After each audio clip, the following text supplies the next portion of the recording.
Everyone, আজকে রান্না করা হবে মুরগির মাংসের ঝোল। প্রথমে আমি 1.5 কেজি পরিমাণের মাংস নিয়ে নিলাম। এরপর একটি কড়াইতে পরিমাণ মতো তেল, জিরে, তেজপাতা দিয়ে দিলাম এবং কুচনো পেঁয়াজ দিয়ে দিলাম। পেঁয়াজগুলো একটু ভাজা ভাজা করে নিতে হবে এবং নরম হওয়া পর্যন্ত অপেক্ষা করতে হবে। এরপর দিয়ে দিব পরিমাণ মতো লবণ দিয়ে একটু নাড়াচাড়া করে নিতে হবে এবং পেঁয়াজগুলো একটু ভেজে নিতে হবে। পেঁয়াজগুলো ভাজা হয়ে গেলে দিয়ে দিলাম আদা রসুন পেস্ট, তারপর দিয়ে দিব কাঁচা লঙ্কা পেস্ট দিয়ে একটু মিশিয়ে নিতে হবে এবং পেঁয়াজগুলোর সাথে কষিয়ে নিতে হবে। কষানো হয়ে গেলে দিয়ে দিলাম একটু গরম জল দেওয়ার পরে দিয়ে দেব হলুদের গুঁড়ো, শুকনো মরিচের গুঁড়ো, এরপর একটু নাড়াচাড়া দিব।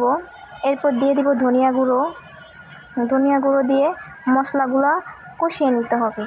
তেল ছাড়া পর্যন্ত অপেক্ষা করতে হবে। এরপর দিয়ে দিলাম ধুয়ে রাখা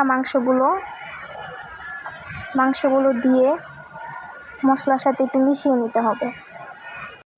মাংসগুলো মশলার সাথে ভালো করে মিশিয়ে নেওয়া হয়ে গেলে তারপর একটু অপেক্ষা করতে হবে এবং নাড়াচাড়া করতে হবে।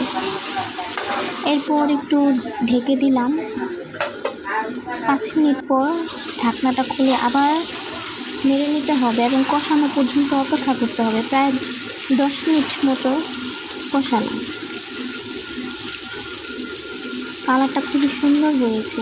এরপর আবার 20 মিনিট পর কষানো হয়ে গেলে দিয়ে দিব পরিমাণ মতো গরম জল দেওয়ার পর নাড়াচাড়া করে নিতে হবে এবং ঝোলটা গাঢ় হওয়া পর্যন্ত অপেক্ষা করতে হবে। এই অবস্থায় দিয়ে দিব রাঁধুনি মুরগির মাংসের মশলা। এরপর আবার একটু নেড়ে নিলাম।